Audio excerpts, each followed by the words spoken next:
ਸਲਾਮੁਅਲੈकुम जी। मेरा नाम सदीका बीबी जी। मेरी अखी खराब है तो मैं अखी बनवानिया ने। औलाद हैगी सी जो आपो आ वखरी है तो कोई किसी दी नहीं वात लैंदा तो कोई नहीं कोई पुछदा तो मैं अखी बनवानिया ने।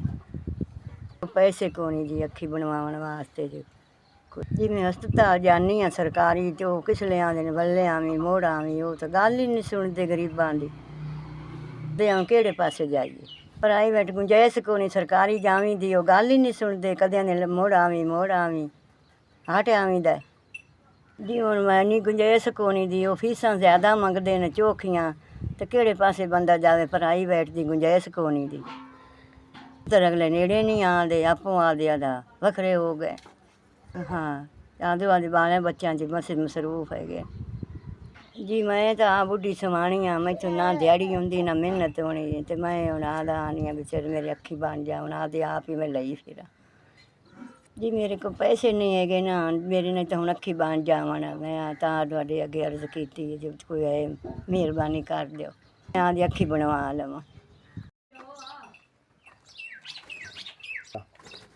बाजी फौजिया 5000 मिल गया मेहरबानी तुहाडी जी।